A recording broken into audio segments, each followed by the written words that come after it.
Listo. A ver, chicos, bien, comenzamos. A ver, 8:05, así que vamos a iniciar. El día de hoy, como puedes ver, o como podemos observar, vamos a ver, y como puedes ver ya en el Classroom, vamos a ver lo que es, pues, las monarquías europeas. Es un tema bastante, como se dice, largo. En nuestra separata, la que ya está publicada en tu Classroom, como vengo diciendo, hay un conjunto de temas que tenemos que ver, supuestamente, el día de hoy, ¿no? Que son la monarquía 2, pues, ¿no? En este caso, lo que son las monarquías de Europa del siglo XVI. Ya en las PPTs podemos observar podemos observar pues temas como el absolutismo, las monarquías, la ilustración y la independencia de los Estados Unidos, ¿está bien? Lógicamente, pues no vamos a poder ver todo esto en un solo tema, vamos a dividirlo en dos, pero vamos a tratar de realizarlo de la mejor manera, pues, ¿no? Aunque en tu guía podemos observar preguntitas que son de diferentes temas, ¿no es cierto? Pero mayormente apegadas a lo que son las monarquías, ¿está bien?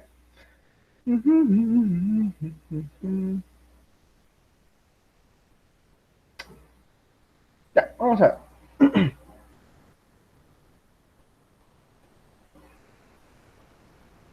España. La cuestión de España. España en ese momento está saliendo de una reconquista española. ¿Está bien? Tú sabrás, ¿no es cierto?, por lo que hemos visto en semanas pasadas, que los musulmanes habían, lógicamente, pues con el Imperio Omeya, o el sultanato, el Emirato de Omeya, habían pues entrado pues no a la península, la batalla de Guadalete, habían derrotado al último rey visigodo, don Rodrigo, y habían derrotado pues y habían invadido lógicamente la península ibérica. En el transcurso de los años y siglos que van a pasar, esta península va a ser controlada por los musulmanes. Lo que va a suceder es que pequeños reyesuelos todavía de fe católica y de cultura astor-leonesa, pues, o en este caso, pues también algunos de castellana, ¿no? Van a empezar a lo que es, pues, reconquistar o ir poco a poco expulsando o arrinconando a los musulmanes que habían quedado en ese momento, pues, instalados en esos lugares. Hasta, pues, lógicamente, la llegada de los reyes católicos, en donde ya podemos observar, pues, de que, lógicamente, Isabel y Fernando habían obtenido, de cierta forma, pues, el control casi total de la península, solo faltando por un pequeño residuo, que era el reino de Granada. Nada más. Entonces, los reyes católicos, en este caso, pues, nuestro amigo Fernando e Isabel, van a ser, pues, de última manera, pues, los últimos reyes Trastamara, ¿no? Porque así se llama su dinastía, que van a gobernar este lugar. ¿Por qué los últimos, profe? ¿Por qué? Porque lógicamente, pues, después de ellos van a nacer, pues, lógicamente, varios hijos. Su primogénito va a fallecer y la única que va a quedar en cierta forma allí, heredando, por así decirlo, el trono, va a ser nada más y nada menos que su hija Juana. Ahora, Juana estaba casada con un príncipe, en ese momento, pues, hijo del emperador del Cirque, Maximiliano II, que se llamaba Felipe II el Hermoso. Está bien, heredero de las tierras de Flandes, la cual se va a casar, lógicamente, y van a proveer un hijo, el que nosotros conocemos tal y como nuestro amigo Carlos I de España. Lógicamente, este amiguito de acá, Carlos I de España, sería uno de los reyes más importantes de Europa del siglo XVI, uno, por tener gran capacidad económica, y dos, defensor de la Iglesia Católica, y lógicamente, pues, esto va a tener que ver también mucho con la gran cantidad de territorios que va a poseer. Porque dicho de otra forma, pues no, nuestro amigo Carlitos I de España o Carlos V del Cirque, ¿no es cierto? Va a ser uno de los reyes que van a poseer, escúchalo bien, los territorios. Uno va a ser coronado emperador del Sacro Imperio Romano Germánico, que ya de por sí es bastante. Los territorios del norte de Flandes, ¿no es cierto? Lo que sería actualmente los Países Bajos. España, el reino de Nápoles, el reino de Navarra, lo que es, pues, territorios del Milanazado, pues, ¿no es cierto?, el norte de Italia, y para rematar, pues, bueno, prácticamente la totalidad de un gran porcentaje, pues, de los territorios de América. Entonces va a ser un rey que a nivel territorial, pues, va a ser considerado, pues, uno de los más grandes, ¿no es cierto? Con el cual, pues, su objetivo, su empresa de este personaje es crear lo que es, pues, el mundo cristiano, como se dice, pues, ¿no? Universitas Christinis, que significa, pues, en cierta forma, pues, el mundo cristiano, el universo cristiano, pues, ¿no? Su frase va a ser el plus ultra, ¿no es cierto? De repente algunos dirán, profe, es una frase de una serie, no. Esa es su frase, Carlos I, la cual pues va a tratar de significar pues el dominio total de todo el mundo, pues, ¿no?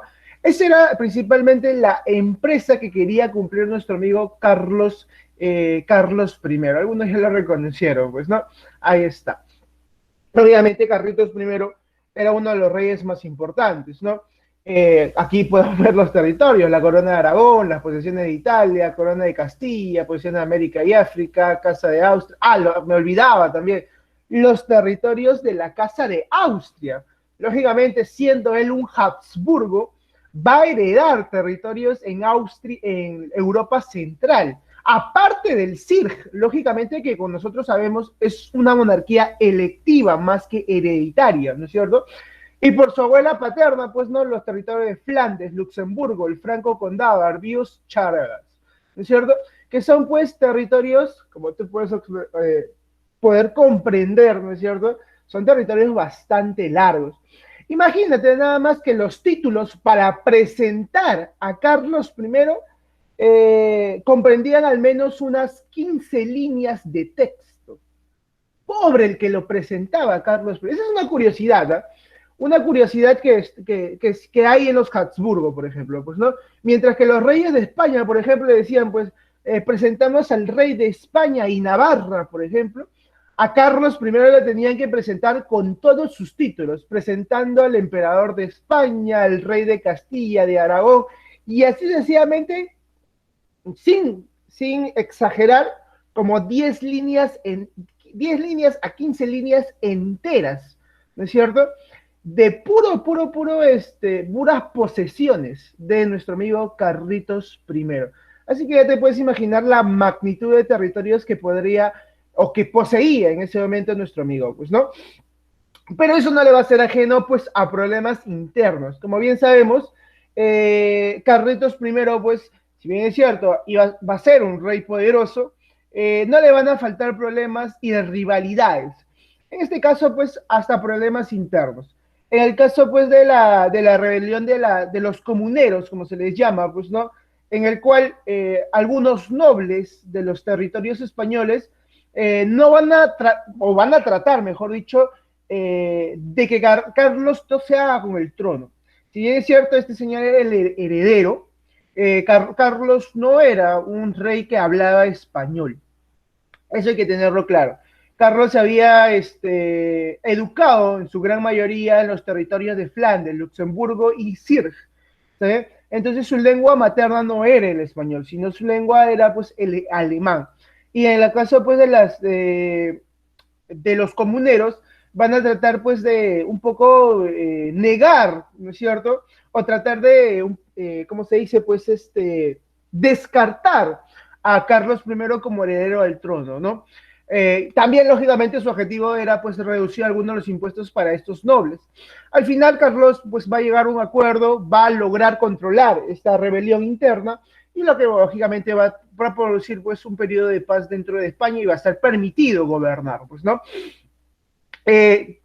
También van a haber problemas internos en la Germania, pues, ¿no? También en Flandes, está bien, en los Países Bajos, porque, valgamos verdad, Flandes es un país, es un territorio autónomo, es un territorio que no está acostumbrado a tener una figura del rey con poderes ilimitados, como el que pretendía ser Carlos I o anteriormente hasta el propio Maximiliano II. Entonces lo que va a suceder pues es lógicamente pues de que muchas veces se va a tratar de revelar este pequeño territorio muy rico en realidad en el comercio y que era necesario y que van a tratar pues lógicamente pues de los, en este caso Carlos I, tratar de un poco llegar a acuerdos poco a poco con ellos, ¿no? Y esto se va a agravar peor aún pues con las reformas protestantes que ya hemos visto la semana pasada. Ahora, ese es uno de los problemas internos, nada más. Ahora, hay problemas externos también, lógicamente, pues, ¿no? En los problemas externos, su principal rival sería Francisco I, en este caso rivalizando con Francia, en el cual, pues, lógicamente van a tener problemas. Uno, en primera instancia, como bien te he dicho, el CIRG no es una monarquía hereditaria, sino una monarquía electiva, entonces hay pretendientes al trono. En el CIRG, uno de los pretendientes más poderosos era Carlos I y el otro era su enemigo, su rival, pues, ¿no? En este caso, Francisco I de Francia. Entonces, desde ese momento, como que estos dos van a estar por el destino, como se dice, pues, luchando, teniendo una rivalidad intensa. Uno por el trono, lo perdió Francisco I por Carlos, lógicamente, y después por los territorios del norte de Italia, el Milanazao y todos esos territorios, y también, pues, lógicamente, territorios católicos que pertenecían en ese momento al Papa y que estaban diciendo, pues, problemáticos también con Carlos I, pues, ¿no? Entonces van a haber problemas con quién? Con Francia. Francisco I. Luego está pues problemas con los turcos. Lógicamente los turcos que en ese momento tenían pues fuerte interés en territorio o eran pues como se dice pues piratas, ¿no es cierto? Grandes navegantes que en cierta forma atentaban, saqueaban ciudades muy importantes que eran pues ciudades que tenían mucho contacto o eran territorios de Carlos I. Entonces va a haber, pues, lógicamente una rivalidad con los turcos y van a enfrentarse muchas veces en los territorios de Túnez, por ejemplo, pues, ¿no? Luego también van a haber problemas con los protestantes, recuérdalo, pues, la semana pasada hablamos del Luterito, pues, ¿no? Obviamente ahí Lutero va a realizar en el CIRG, ¿no es cierto? Ni bien coronado Carlos I, se va a dar cuenta del primer problema. El primer problema sería la reforma protestante de Martín Lutero, pues, ¿no? Que al principio, como dicen, pues no le van a tener mucho en consideración, pero cuando ven que muchas ciudades, más de 40 y tantas ciudades en prácticamente unos 5 o 10 años, se habían pasado ya al otro dogma, van a darse cuenta de que esta religión, este problema, esta reforma, no era nada, pues, no era nada débil, no era nada que se podía ignorar, era algo importante. Y cuando se dieron cuenta ya era muy tarde, porque prácticamente pues muchos nobles príncipes alemanes ya estaban apoyando a Lutero, y lógicamente pues Carlitos I, al ser solamente un rey representativo en el CIRG, en el cual está atado hacia poderes que también deciden los príncipes, no va a poder hacer nada. Si bien es cierto, pero profe, se ganó una guerra, la batalla de Mulberg, al final Carlos I derrotó a los protestantes, pero pues una guerra no define pues que la población se vaya a pasar al catolicismo de la noche a la mañana. Eso hay que tenerlo muy en claro. La religión va a ser muy difícil de, como se dice, transformar. Y el ganar una guerra, pues, si bien es cierto, no te asegura la fidelidad de estos personajes y al final, pues, lógicamente se tiene que firmar la paz de Augsburgo, la cual lógicamente da la tolerancia religiosa a todo lo que vendría a ser pues la religión dentro del circo, ¿no? Religión protestante. Religión del príncipe, religión de su territorio, pues, ¿no? Los únicos territorios en ese momento que van a mantener el catolicismo dentro del CIRC va a ser los territorios de los Austrias, en este caso los Habsburgo, los territorios de Baviera, los territorios de alta, no, disculpa, de Tirol, entre otros, ¿no? Estiria también, que van a mantener, pues, en cierta forma una fidelidad hacia Roma. Ahora, yo te pregunto a ti, oye, joven, ¿no es cierto? Para tener tantos territorios, ¿cómo tuvo que gobernar, o cómo crees que tuvo que gobernar Carlos I?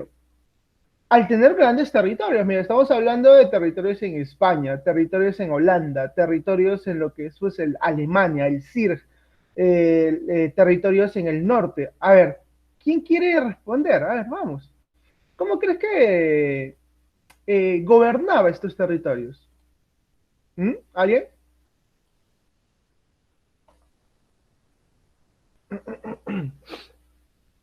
¿Nadie? Teniendo gobiernos regionales. Excelente, muy bien. ¿Qué más? ¿Alguien más? ¿Cuál es el principal problema de estos territorios estos grandes territorios, mejor dicho? ¿Cuál es el principal problema? ¿Cuál es el principal problema? ¿Todos los territorios hablan un mismo idioma? Obviamente que no, pues no. Hay territorios que hablan alemán, hay territorios que hablan español, y dentro de España, por ejemplo, hay territorios que hablan diferentes lenguas, ¿no es cierto? Entonces, en Italia, por ejemplo, en Nápoles, o sea, es un territorio multicultural, ¿no es cierto? Es un imperio, mejor dicho, multicultural. Entonces, en base a eso, nos podemos dar cuenta, pues, de que Carlos I, si bien es cierto, su objetivo era unirlos, fusionarlos bajo un solo imperio, no va a poder hacer eso. ¿Por qué? Porque uno de los problemas es que cada territorio tenía su propia cultura y por ende, lógicamente, eso traía como consecuencia pues de que esa fusión pues no se diera. Porque al final pues nos damos cuenta de que no todos quieren obedecer. Entonces, ahora hay otro problema también aparte de la cultura, que es que cada territorio tenía una idea de lo que debería ser su gobernante. Nosotros cuando decimos rey, profe, es un personaje ilimitado, que tiene muchos poderes. Sí, es cierto, pero es una concepción absolutista, hay que tenerlo muy en claro. De repente ahora recién te vas a dar cuenta cuando hablemos de las monarquías europeas, pero esa concepción de decir que el rey es todopoderoso, que no hay nadie quien pueda, como dice, contradecirlo, es una tendencia muy absolutista, ¿no es cierto? Si bien es cierto, ¿no es cierto? Es cierto esa idea, no aplica para todos los reinos, y especialmente para los reinos del siglo XVI, que poco a poco pues van a tratar de volverse absolutistas, pero todavía no son absolutistas. Entonces, aquí no debemos confundir que hay una figura del rey todopoderoso. En este caso, Carlitos I no es, si bien es cierto, es un rey con grandes territorios, no es un rey que tenga pues un poder completo. Y eso se va a demostrar en el CIRG, al que le limitan prácticamente los poderes, no va a poder controlar una reforma, un dogma, ¿no es cierto?, religioso, en el que vimos Martín Lutero. En Flandes, por ejemplo, le van a limitar bastante los poderes bajo juntas de gobierno o gobiernos regionales, como ha dicho Megan, muy excelente, ¿no es cierto? Y, por ejemplo, pues en América también, si bien es cierto, tenía control sobre América, pero también tenemos que recordar pues que los viajes no duraban pues un mes, duraban varios meses. Y el de traer y llevar información, pues ya había pasado el conflicto, ya había pasado el problema. Con decirte de que una rebelión en América se le informaba al rey y el rey lo recibía cuando la rebelión ya había sido sofocada. Con eso, pues obviamente te puedes dar cuenta de que la conexión entre territorios va a ser bastante, pero bastante, como se dice, paupérrima y bastante lenta, ¿no? Por lo tanto, los territorios de Carlos I van a ser territorios multiculturales que se van a, pues, a respetar sus juntas de gobierno, su forma de gobierno, para lógicamente también tener un periodo, un reino de estabilidad, que era lo que quería, pues, ¿no? Ahí está. Por eso aquí una de las características del gobierno es que los territorios van a tener una diversidad con muchas lenguas, muchas leyes y muchas instituciones propias, pues, ¿no es cierto? Cada una, hasta la propia España, la Castilla y Aragón, van a tener juntas de gobierno, lo que son pues asambleas y cosas así que van a un poco a tratar de limitar el poder del rey, pues, ¿no? Punto en común, solamente el mismo rey. Eso es lo que tenían como punto en común todos los territorios que podemos observar dentro de todo pues, el poder de Carlos I. Obviamente para eso van a utilizar virreyes, van a utilizar gobernadores. Carlos I va a utilizar a sus hijos, ¿no es cierto?, para que puedan gobernar esos territorios. o algunos pupilos, ¿no es cierto?, para poder gobernar muy mejor esos territorios. Claro, en cada reino existían los parlamentos, eso hay que tenerlo muy en claro, los parlamentos no es algo nuevo, es algo que viene de la época de la Edad Media y que casi la mayoría de los reinos tenían. Ahora, cuando el rey es superior al parlamento, recién nos podemos dar cuenta de que es un gobierno absolutista. Y hasta ahora el único gobierno absolutista que ha existido así férreamente, donde el rey es toda la figura, es de Luis XIV, disculpa. Pues cierto. Claro, las organizaciones de los gobiernos van a estar por un sistema de consejo, en la cual pues vamos a ver diferentes instituciones como los parlamentos, la junta de gobierno, las juntas de gobernanza, lo que son pues los pequeños ministros, ¿no es cierto? Y así sucesivamente, pues, ¿no? En conclusión, el gobierno de Carlos I, si bien es cierto, va a ser un gobierno de estabilidad, por así decirlo, porque hay problemas internos.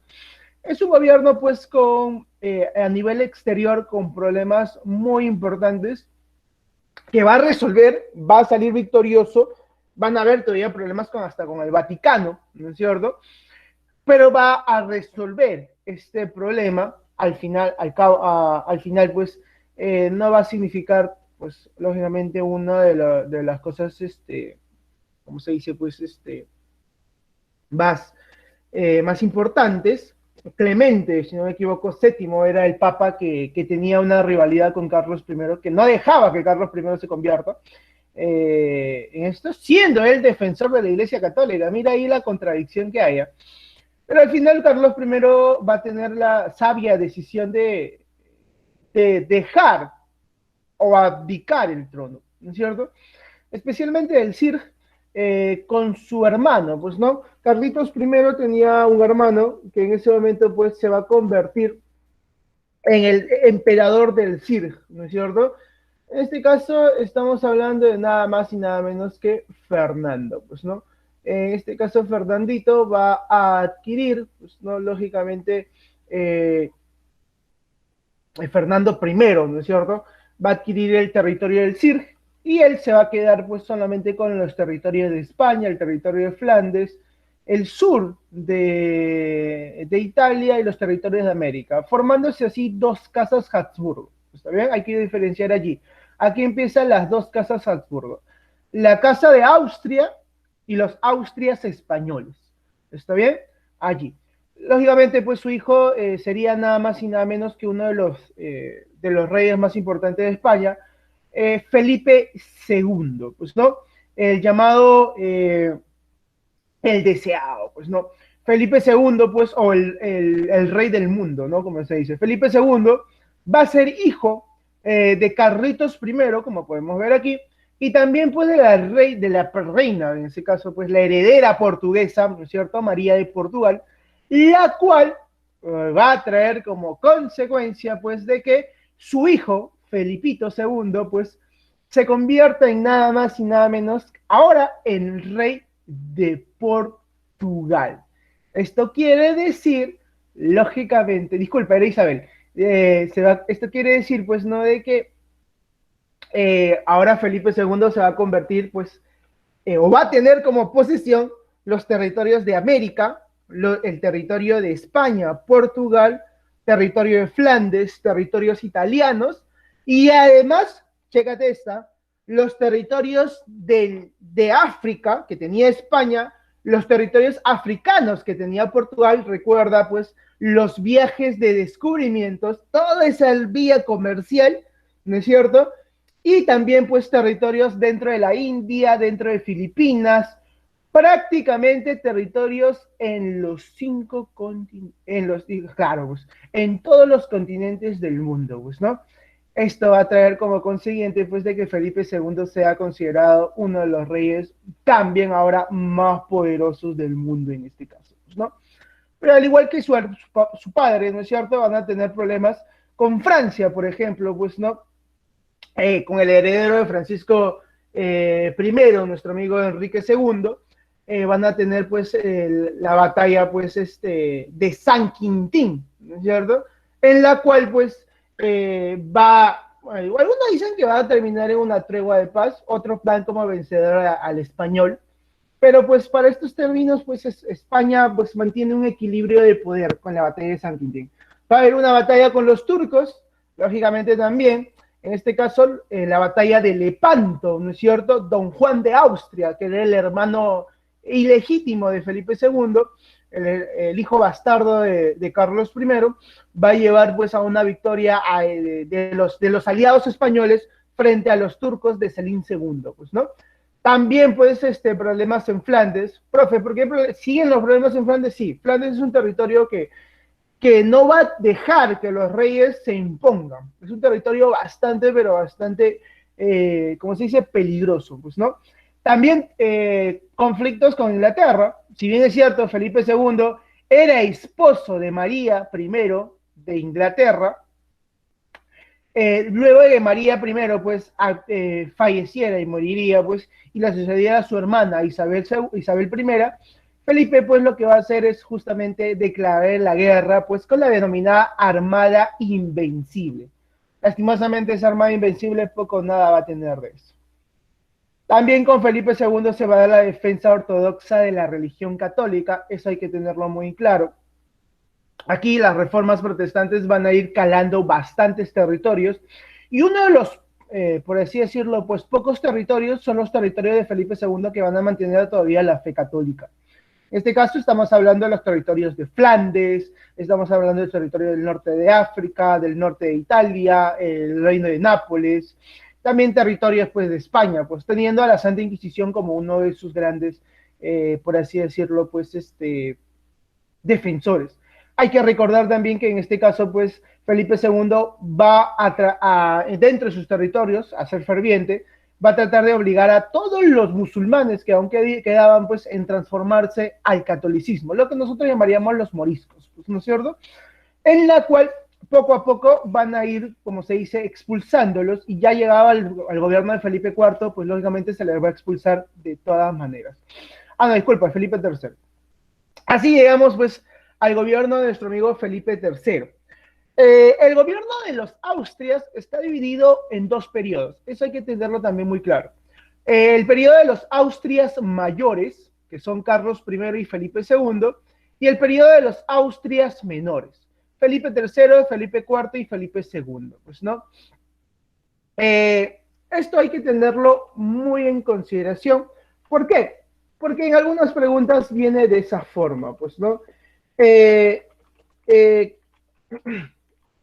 Lógicamente, pues hay que tenerlo hay que entenderlo, mejor dicho, de esta forma, porque, como bien he dicho, pues algunas preguntas vienen de esa manera, pues, ¿no? Las Austrias mayores y las Austrias menores. ¿Está bien? Eso, bueno, ya listo. Ahora, ¿qué hace nuestro amigo Felipe III? Felipe III, ¿por qué se les llaman Austrias menores? Sería la pregunta. Porque de una u otra forma estos reyes van a tener menor protagonismo en las esferas internacionales. ¿Con quién se logró la máxima expansión? Es que hablar de máxima expansión, ninguno de estos reyes, por así decirlo, tiene... Bueno, te lo voy a explicar de esta forma para que lo puedas entender. ¿Eh? Ninguno de estos reyes son, como se dice, conquistadores, ¿ya? No son reyes que entran en conflicto para conquistar tierras. Carlos I y Felipe II, su gobierno se va a caracterizar por defender sus territorios. ¿Está bien? Con Francia, por ejemplo, que Francia le quiere quitar territorios al norte de Italia. Entonces, no hay una máxima expansión.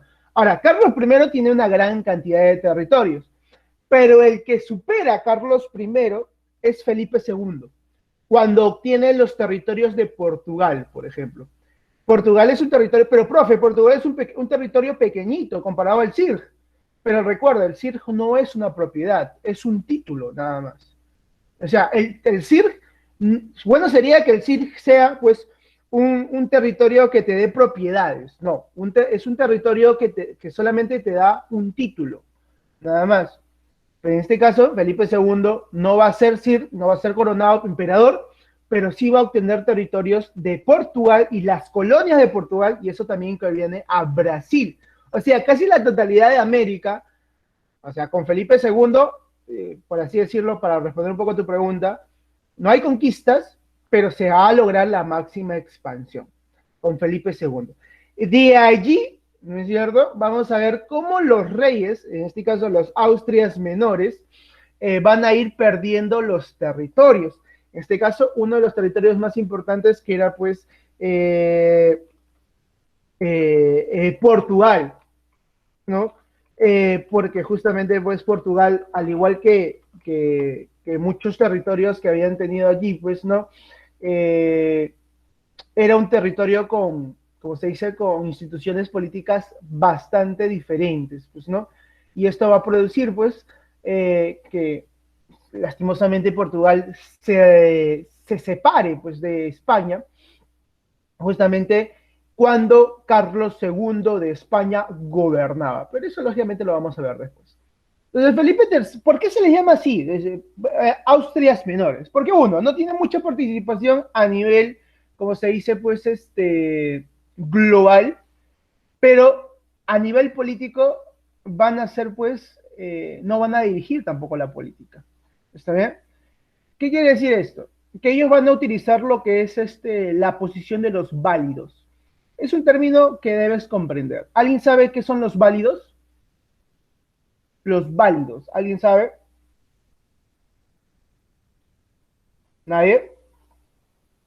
Válidos, válidos, los válidos. ¿Nadie? Muy bien, te lo explico entonces.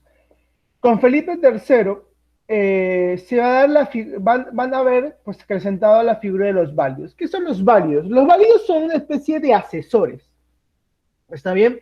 Que dirigen la política del gobierno.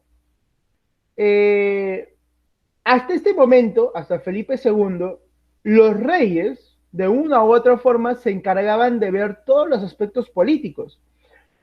Con decirte nada más que Carlos I estaba en constante viaje y uno de los problemas de Carlos I, una de las enfermedades que lo va a llevar a la tumba al final, va a ser los problemas pues de colon, por ejemplo, los problemas renales. ¿Por qué? Porque él paraba en constante viaje y tú comprenderás pues de que en ese momento no existía carros, no existía aviones, también no existía trenes.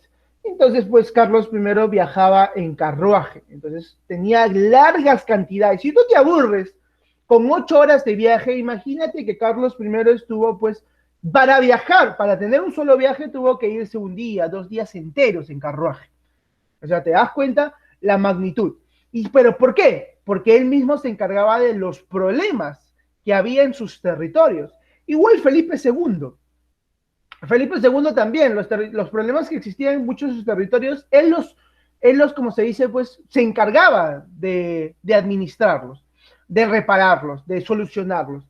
Pero en el caso de Felipe III, nuestro amigo Felipe III no va a tener esa característica, ni los que le van a suceder tampoco, sino en este caso va a crear la figura de los válidos, que son asesores, son personas nobles, lógicamente, elegidas por los reyes o de máxima estima de los reyes, que se van a encargar de las actitudes o de las funciones políticas o las funciones administrativas del gobierno en favor del rey, en nombre del rey, ¿no es cierto?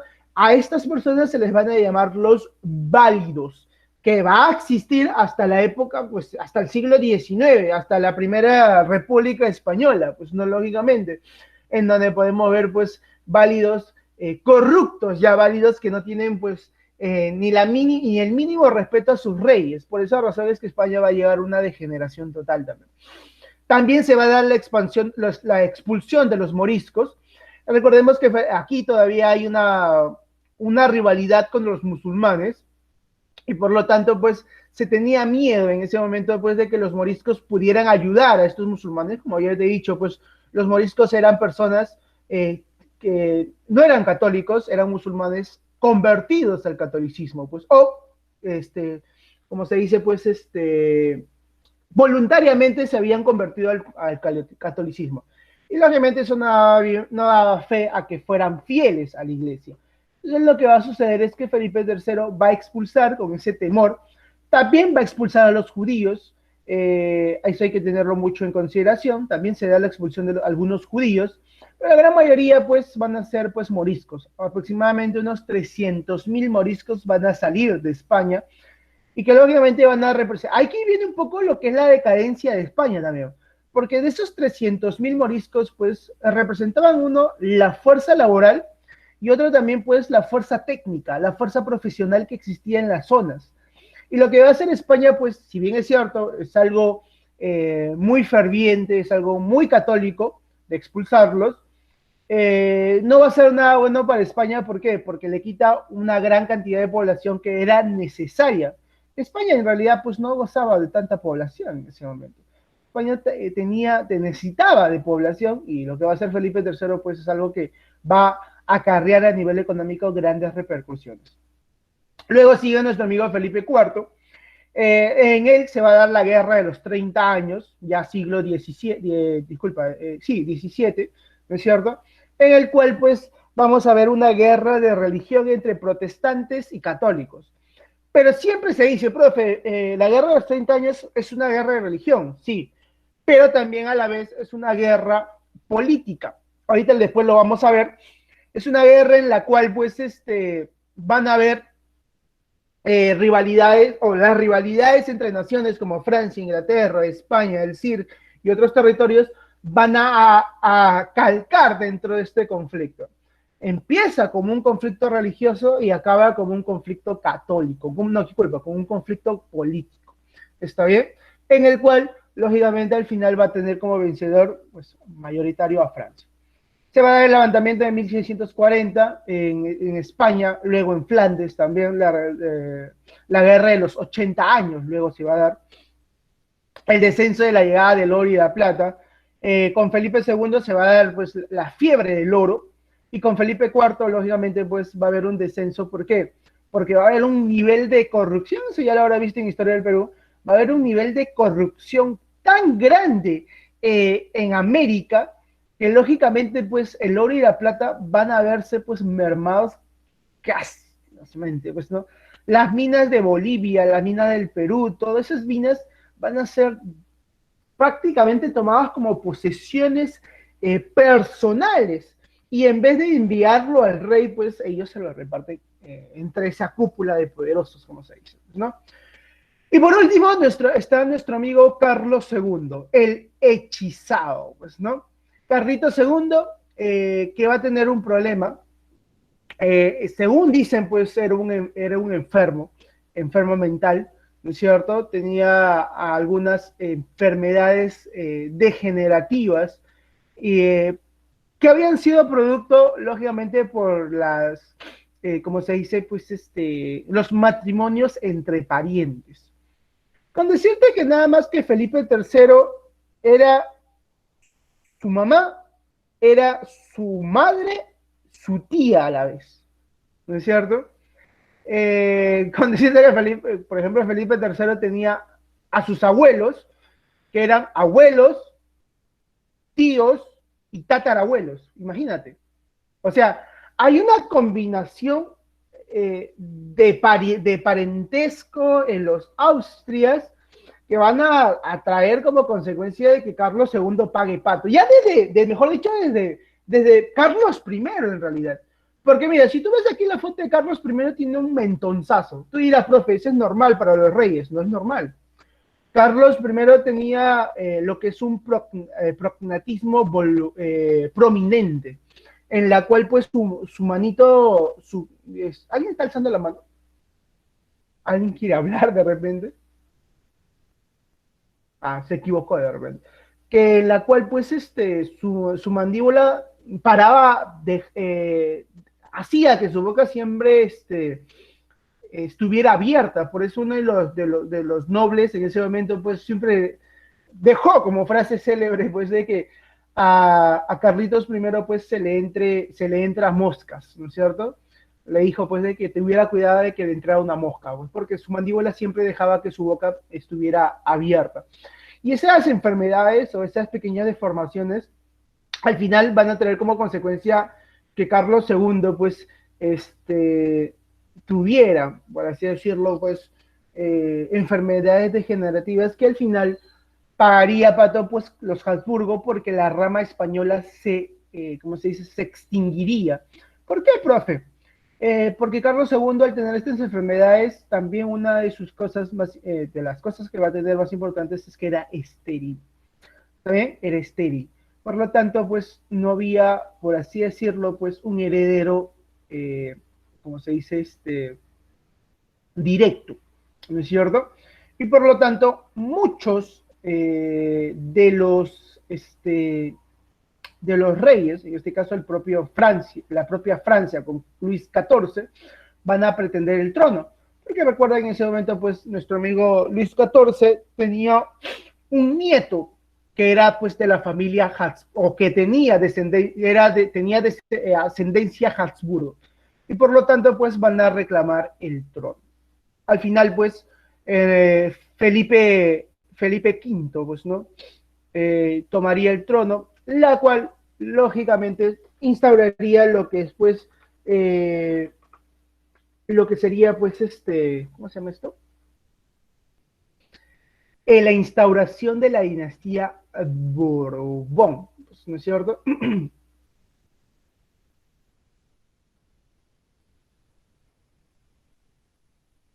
Listo, muy bien. Hasta aquí. ¿Alguna pregunta? ¿Alguna pregunta? ¿Hasta aquí alguna pregunta? Nada. Muy bien, continuamos. Pasamos ahora a quién? A Francia, pues, ¿no? En este caso, la dinastía reinante sería la dinastía Valois, o también conocida como la dinastía Valois. ¿Está bien? Esta dinastía está caracterizado por ascender al trono de Francia gracias a la Guerra de los 100 años. La dinastía reinante de Francia era la dinastía de los Capetos, hay que recordar. ¿Está bien? La dinastía de los Capetos. Luego de la extinción de la dinastía de Carolingia, habían surgido pues como una de las ramas principales de la dinastía de los Capetos.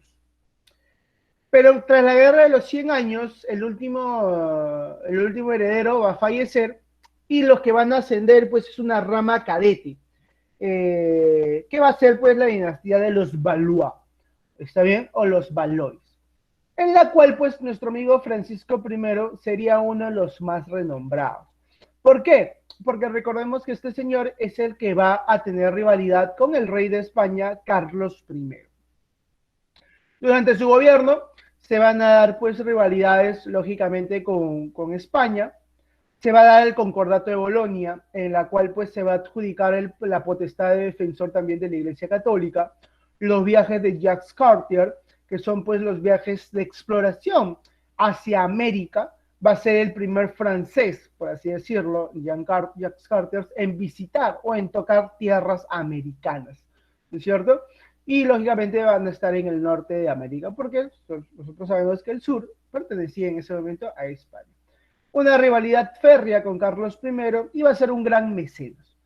Francisco I va a ser pretendiente del trono del Sir, y va a tratar, pues, en cierta forma, tratar de quitarle territorios en el norte de Italia.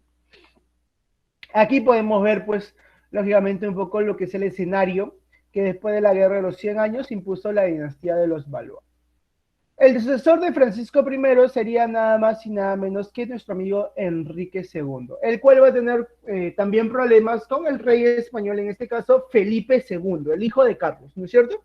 Curiosidad de la vida, tienen el mismo numerito cada uno, ¿no?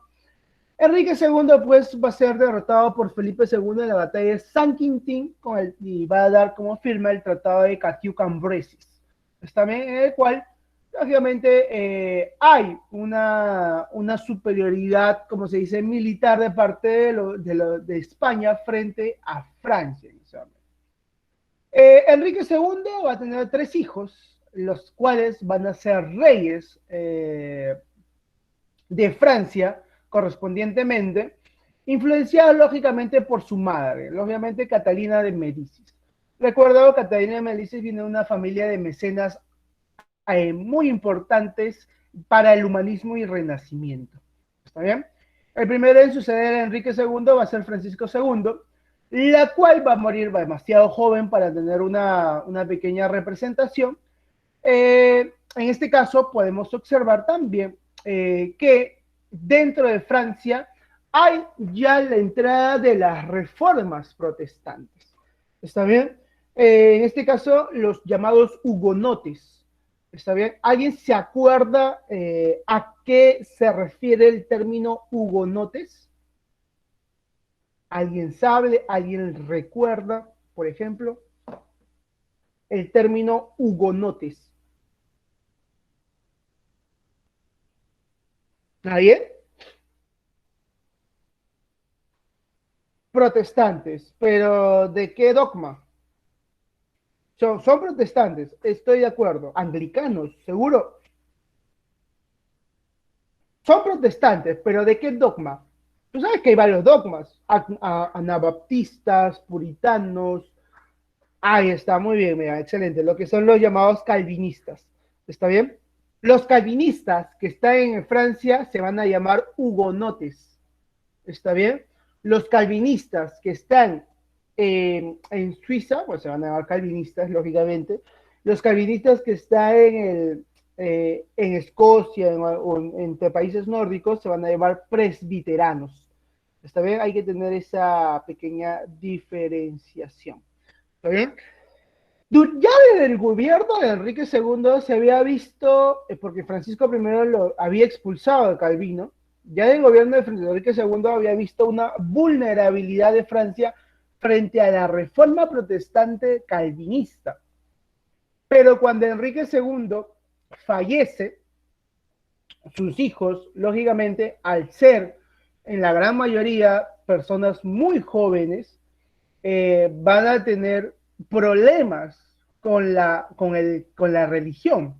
Ellos eran católicos, pero por otro lado habían hugonotes que poco a poco habían entrado durante los gobiernos anteriores, y cuando llegamos al gobierno de Carlos IX, nos damos cuenta que va a suceder uno de los acontecimientos más importantes de la monarquía francesa en el siglo XVI, que es qué cosa, la llamada Matanza de San Bartolomé. ¿Qué quiere decir esto?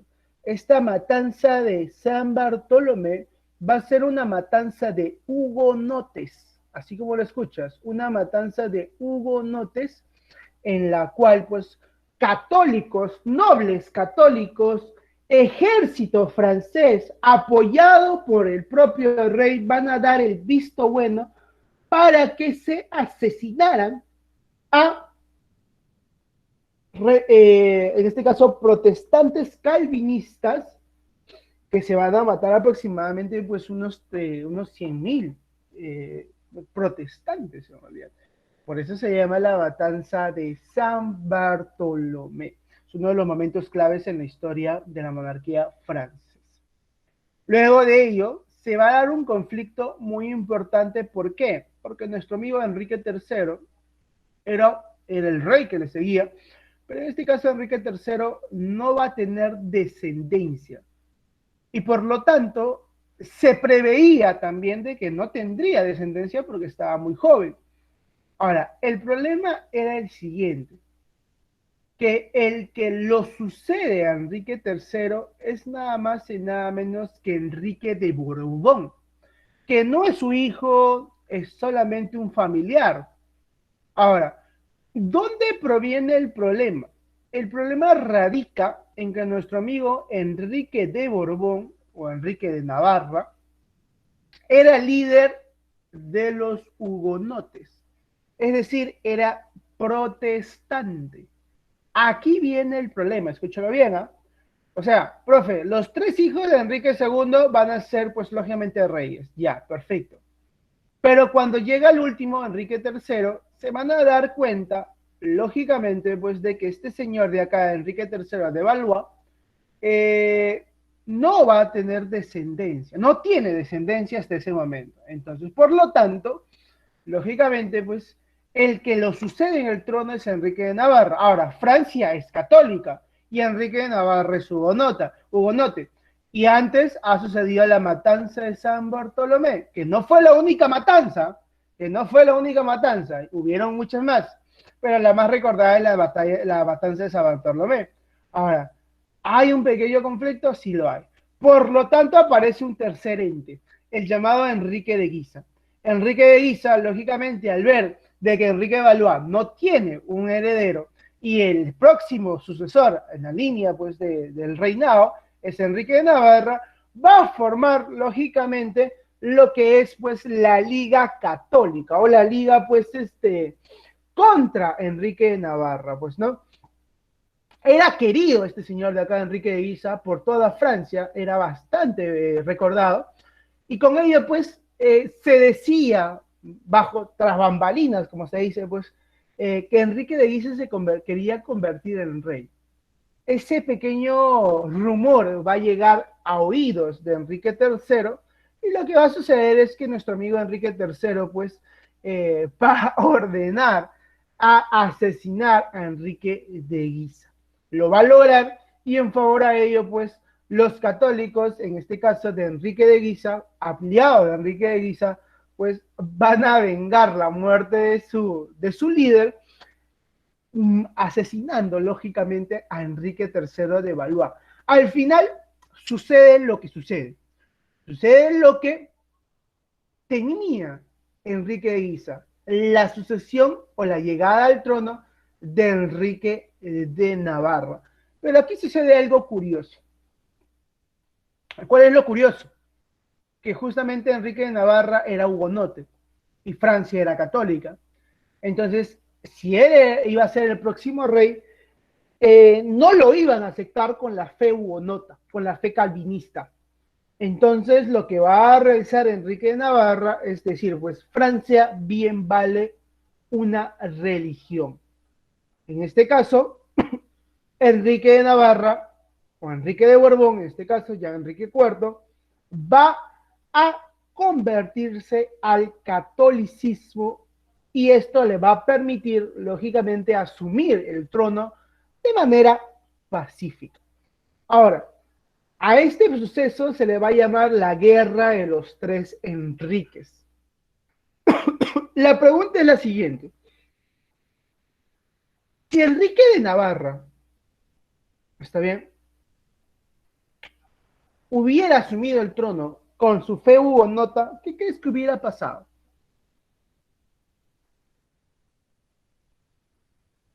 ¿Qué crees que hubiera pasado si Enrique de Navarra, o Enrique de Borbón, o Enrique... ¿Puedes repetir la pregunta, por favor? Sí, lo estoy repitiendo. Sí.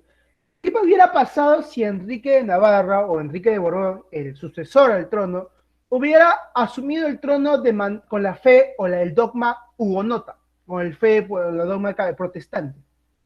¿Qué hubiera pasado? Guerra. Lógicamente, una guerra. Ahora, ¿es tan fácil cambiarse de religión? ¿Era tan fácil cambiarse de religión en ese momento? Lo veían como una amenaza, perfecto, muy bien. Era fácil, ¿está bien? Sí era fácil. Enrique lo hizo. Pero ahora te pregunto, esta es una pregunta muy, con la que puedes deducir, ¿está bien? Entonces, la fe que tenían los calvinistas, por ejemplo, era algo que ellos adquirían solamente por la fe o por algo más. Imposición del reino. Hay que entender algo, chicos, Miedo. también. eh, hay que entender dos cosas aquí. Primero, muchos de los nobles se cambiaban al protestantismo no porque creyeran en el dogma, sino porque ese dogma le daba libertades a nivel territorial, a nivel económico y a nivel político. ¿Entiendes? Por ejemplo, el calvinismo. te daba, pues, lógicamente, libertades, que el catolicismo no te daba, ¿no es cierto? Entonces te das cuenta de que muchos nobles no iban por la fe. Ay, no, porque Dios dice esto, no. Veían porque de frente decían, ah, el aspecto político, el aspecto económico, el aspecto social me pueden dar a mí, pues, ¿no es cierto? Entonces, lógicamente, el cambiarse de religión, el cambiarse del calvinismo a lo que es el catolicismo era algo, pues, lógicamente, pan de cada día, en realidad. Algo natural, algo normal, ¿no es cierto? Claro, se cambiaban si les convenía. Ahí está, esa sería la palabra. Se cambian dependiendo de que si les conviene o no. Si no les conviene, no van a cambiar. Si les conviene, van a cambiar. En el caso de Enrique Navarra, se cambió porque le convenía, ¿no es cierto? Entonces te das cuenta ahí el rollito que hay dentro del siglo XVI y siglo XVII sobre los dogmas. Porque en realidad, pues, el protestantismo van a ser para engatusar a los nobles y los engatusa en realidad. ¿Está bien? Ahora, ¿eso quiere decir que la religión tenía que ser reforma? Sí, lo tenía que hacer. ¿No lo hizo? No lo hizo, pues. La cual, pues, perdió grandes territorios. Bien, listo. Con esto hemos entendido. ¿Hasta aquí alguna preguntita? ¿Alguna pregunta hasta aquí?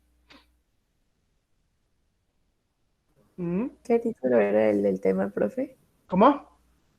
¿El título del tema cuál era? Monarquías europeas. Gracias.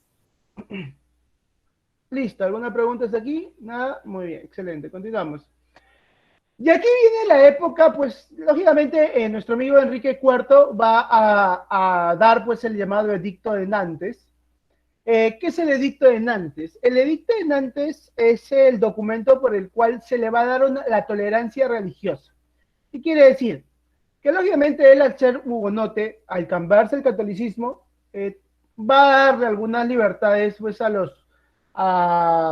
a los protestantes para que sigan apoyándolo. En este caso, pues, el llamado Edicto de Nantes, en la cual se les va a brindar, uno, la tolerancia religiosa a los protestantes, y dos, van a tener la libertad o la capacidad de crear sus propios ejércitos en caso este derecho, como se dice, pues se esté vulnerando. ¿Qué quiere decir esto?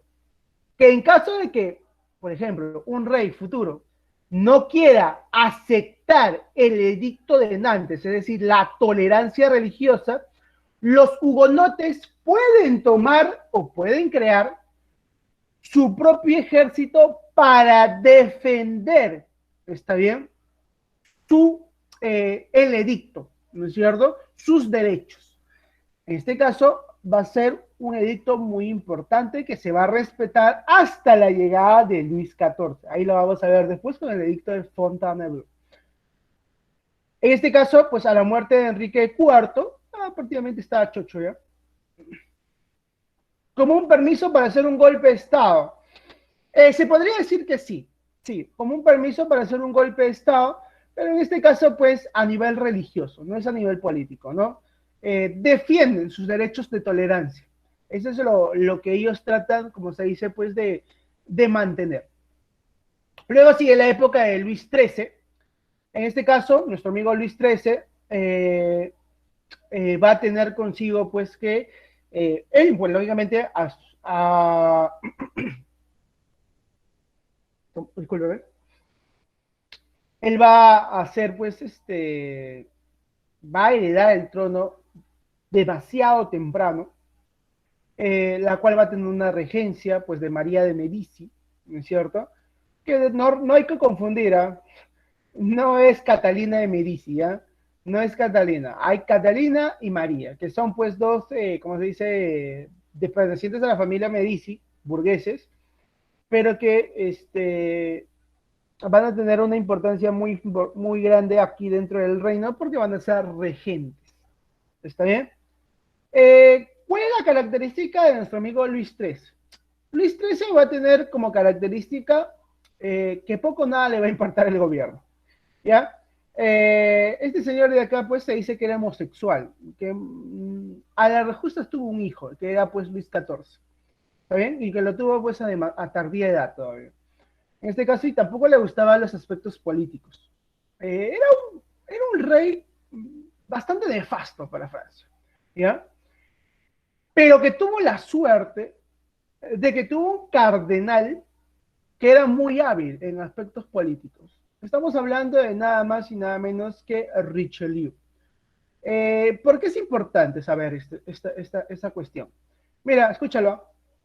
Richelieu va a ser uno de los, como se dice, pues, cardenales o ministros que van a transformar a Francia o va a sentar las bases para que Francia se convierta en un gobierno absolutista. ¿Cómo? Primero, va a empezar una lucha contra los hugonotes y contra los señores feudales que en ese momento trataban de fortalecerse. ¿Está bien? En este caso, va a ir poco a poco, como se dice, pues, ¿no? Debilitando a los protestantes y a estos señores, creando la figura de intendentes. ¿Quiénes son los intendentes?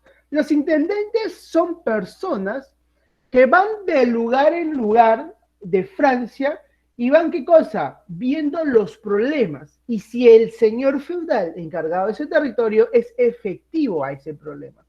Y si no, pues lógicamente se lo lleva a la figura del rey. ¿Entiendes? Entonces, esto le está dando un control sobre toda Francia. Lógicamente, fortalece también la marina de guerra porque sabía perfectamente de que uno de los problemas franceses era, pues, lo que es, pues, el mar, lógicamente, porque como territorios como Países Bajos, en este caso, pues, Franco Condado, o el territorio de Flandes, o lo que es, pues, Inglaterra, o hasta la propia España, una de sus características eran, pues, lógicamente, la marina. Pero Francia se había quedado prácticamente desfasada en ese aspecto, y lo que va a traer consigo es tratar de darle, como se dice, pues, una revitalización en ese aspecto. En la política externa también nuestro amigo Richelieu va a introducir a Francia sabiamente a la guerra de los 30. Profe, ¿qué? ¿Cómo puede ser posible de que entrar una guerra sea, pues, factible? Muy fácil, porque lógicamente, pues, cuando Richelieu entra o hace entrar a Francia en la guerra de los 30 años, lo hace entrar como ganadora. Espere el momento decisivo para entrar. Es como, por así decirlo, pues, el aprovechador número uno, pues, ¿no? Richelieu ve que las potencias se están matando entre ellas y dice, ah, ya, entonces Francia se va a mantener neutral. Pero cuando ve que la balanza se está inclinando hacia a favor de una facción, entonces ahí entro yo para un poco apoyarla y ganarme los créditos. Lógicamente eso le va a llevar a Francia la majestuosidad, por así decirlo, de obtener territorios, como lo tiene después de la Guerra de los 30 años, tras el Tratado de los Pirineos, territorios en contra de España, y lo que es el establecimiento de alguna hegemonía territorial. ¿Entiendes? Entonces, todo eso va a traer consigo. Ahora, Richelieu en el aspecto religioso, como te dije, va a luchar en contra de los hugonotes, todavía no los erradica, eso lo va a hacer Luis XIV, pero lo que va a hacer algo muy importante, nuestro amigo Richelieu, es debilitar el poder de estos señores. ¿Está bien? Ahora, también de los señores feudales. Algunos señores feudales dentro de Francia se habían hecho de tanta fuerza que en cierta forma, pues, representaban lo que vendría a ser, pues, una oposición. Si había un rey que decidiera de una u otra forma ir en contra de sus ideales. En este caso, pues, nuestros amigos, nuestros señores, estos señores feudales, se van a ir de cara. ¿Por qué? Porque poco a poco Richelieu va a crear instituciones que vayan fiscalizando los territorios y vayan observando como un Nishi Dominici, en la cual todo el territorio lógicamente sería observado por estas personas y que a la vez traerían esa información a la figura, pues, de Enrique XIII, ¿no es cierto? Y también, pues, de Richelieu, para tomar medidas en favor o en pro o tomar acciones a lo que estaban tratando de hacer, ¿no? Lógicamente, y también erradicar los partidarios de la reina madre, porque de una u otra forma, el gobierno de Richelieu, si bien es cierto, pues, como se dice, pues, es un gobierno de regencia, por así decirlo, porque si bien es cierto, Luis XIII ya era adulto, Luis XIII le había dado el poder para gobernar, había pues la reina madre, en este caso María de Medici, que de una u otra forma pues también quería tener poder. Y dos con poder pues era algo ilógico. Entonces Richelieu va a ir un poco a poco quitándole el poder también a la reina madre para que el rey de cierta forma tenga el poderío y conformando a Francia a lo que sería el absolutismo, ¿no? Luego el gobierno de Richelieu en 1842, lastimosamente el rey fallece, y el que va a seguir el trono va a ser nada más y nada menos que Luis XIV, ¿no es cierto? Que hereda, pues, ¿no? El trono mira, ¿a los cuántos años? A los 5 años. Por lo tanto, va a tener como obligación un gobierno de regencia. Lógicamente, la regencia va a caer en torno a la reina madre Ana de Austria, ¿está bien? La cual va a tener como consecuencia, pues, de que se den una serie también una especie de válidos dentro de Francia. En este caso, nada más y nada menos que el primer ministro Mazarin. Cuando hereda Luis XIV el trono, se realiza, pues, lógicamente, unos movimientos anti-absolutistas, en este caso, pues, las llamadas frondas. No es en Francia, Ernesto, es en prácticamente todas las monarquías. En todas las monarquías, como Francia, España, Inglaterra, si bien es cierto, cuando el próximo rey es menor de edad, hay un consejo de regencia, por ejemplo, en algunos estados, o en otros, pues simplemente se le da el poder de regencia a la reina madre. O sea, no quiere, para que puedas entender, la reina madre en algunos casos no se convierte en regente. El regente es el reemplazo del rey hasta que cumpla su mayoría de edad o por incapacidad. ¿Está bien? Ahora, el regente no es que vaya a heredar el trono, simplemente lo toma a favor del rey. Puede ser cualquier persona, puede ser cualquier persona. Pero lógicamente muchas de las veces la madre es la que va a tener ese consejo de regencia. ¿Está bien? Y otras veces, como sucede aquí con Luis XIV, el regente, si bien es cierto, va a ser Ana María de Austria, pero esta señorita le va a dar a otra persona, lógicamente la regencia, en este caso Mazarino, ¿no es cierto? O como en el anterior, cuando Luis XIII tenía, pues, era menor de edad, Ana María Medici va a tener la regencia, pues, ¿no? Pero después Richelieu. Entonces tenemos que tener en cuenta de que va a variar. Cualquier persona puede ser regente, pero lógicamente, pues, en este caso, el regente tiene que ser un noble, ¿no? O una persona capaz. No necesariamente la madre, ¿está bien? La madre, no necesariamente la madre, pero muchas de las veces la madre era, pues, la que tenía la regencia. En el caso de Luis XIV, la regencia la va a tener la reina madre, pero luego Mazarino.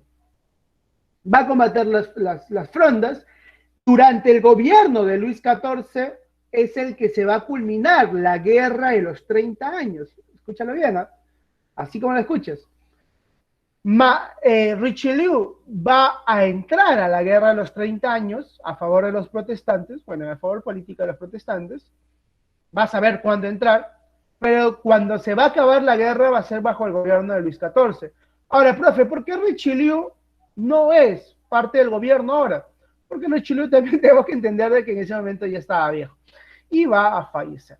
¿Está bien? Entonces lo que va a suceder es que su discípulo, en este caso Mazarino, su discípulo va a tomar, pues, el poder del primer ministro. Y esto va a traer consigo, pues, de que cuando se firme la paz tras el Tratado de los 30 años, Francia obtenga territorios, como bien dijo anteriormente, obtenga territorios que sean provechosos para ellos, ¿no es cierto? Cuando ya Luis XIV toma el gobierno, por así decirlo, personal, va a instaurar lo que es la época del absolutismo. Tú te preguntarás, sí, profe, ¿qué es el absolutismo? En la cual pues el rey tiene todos los poderes. La verdad es, aquí, dentro de Francia, dentro de Luis XIV, el que había sentado la base del absolutismo había sido el gobierno de Luis XIII con el gobierno de Richelieu. Lógicamente, al instaurar, al prácticamente pues fortalecer el ejército, fortalecer la marina, luchar contra los hugonotes, debilitarlos y también pues someter a los señores feudales, lo va a hacer Richelieu. Cuando llega pues el gobierno de Luis XIV, Mazarino lo único que tiene que hacer es, lógicamente, impulsar lo que había dejado Richelieu, y cuando llega Luis XIV al trono, se da cuenta de que tiene todas las bases sentadas para instaurar el absolutismo. Entonces lo que va a hacer Luis XIV es institucionalizar la figura de los intendentes, de los fiscalizadores, de negar, porque con la llegada de Luis XIV, lógicamente el Parlamento lo van a vetar totalmente, y con ello la figura del rey va a tener consigo pues la facultad de poder decidir. Esto va a traer consigo pues la frase célebre de Luis XIV, el Estado soy yo, la cual pues lógicamente da mucho que ver con el absolutismo. En la política exterior, nuestro amigo Luis XIV va a intervenir en la Guerra de Sucesión Española, en la cual va a imponer a su nieto Felipe V, en el trono español, y lógicamente en la política interna va a consolidar la autoridad monárquica, pues lógicamente ya con las bases puestas de Richelieu y Mazarino, va a construir uno de los palacios más grandes. Ahora, el Palacio de Versalles tiene una función. Si bien es cierto, el Palacio de Versalles es grande, bastante majestuoso, lujoso, su construcción tiene una función principal. ¿Quién vive en el Palacio de Versalles? ¿Me podría decir quién vive en el Palacio de Versalles? ¿Alguien? ¿Quién vive en el Palacio? Puede ser una pregunta. El rey y los nobles. Muy bien, excelente, ahí está. Ahora, ¿qué función tiene el llevar a los reyes y a los nobles en el Palacio de Versalles? Muy fácil. Observarlos, fiscalizarlos, claro, controlarlos. Así es, muy bien, Ernesto. Obviamente, esa es una de las políticas absolutistas más importantes también, que como se dice, pues, se quita de vista, ¿no? Porque es un palacio, pero al final su objetivo principal era controlar a la nobleza. Así es. Mantenerlos en un lugar para controlarlos. Y eso va a resultar efectivo. ¿Por qué? Porque justamente el Palacio de Versalles se va a construir y va a atraer a todos los nobles, a los nobles más importantes del país. Y los va a meter en el Palacio de Versalles y los va a poner como sus empleados, haciendo ver pues de que el rey es superior a ellos. Y el que ose rebelarse, lógicamente pagaría pagaría caro sus acciones. Entonces el Palacio de Versalles tiene un objetivo, el objetivo de controlar a la nobleza, ¿está bien? Y así consolidar también su autoridad monárquica. Ya te había dicho, los parlamentos en este momento no existen. Los parlamentos se van a volver a llamar, los estados generales, como se llamaba en ese momento, se van a volver a llamar, ¿cuándo? Cuando se dé la Revolución Francesa. Allí se vuelven a llamar. Antes, ya no se vuelven a llamar. Aquí, durante el gobierno, ni por cerca se llama a los estados generales. Profe, ¿y por qué era importante llamar a los parlamentos? El parlamentarismo en Europa era muy importante. Lo vas a ver en Inglaterra, en España también había. El parlamentarismo era, pues, la asamblea de nobles, burgueses y el pueblo y la iglesia, en la cual se reunían en un solo punto y discutían con el rey qué se podía hacer para solucionar tal problema. Ese tenía el objetivo del parlamento, la cual limitaba el poder del rey. ¿Por qué? Porque el rey, lógicamente, no podía decidir para solucionar un problema sin consultar al parlamento. Lo tenía España, lo tenía Inglaterra, lo tenía Francia. Pero cuando Luis XIV entra al trono, ya desde mucho antes también, este parlamento, como se dice, va a dejar de convocarse. ¿Está bien? ¿Por qué? Porque justamente Luis XIV va a estar haciéndose poco a poco con el poder. O sea, profe, cualquier rey podía dejar de convocar. No. Luis XIV tuvo algo que le pudo pudo hacer que no se convoquen los estados generales, el miedo, el temor, el control. ¿Entiendes? ¿Por qué se llamaba en España o en Inglaterra se llamaba al Parlamento si al rey no le convenía?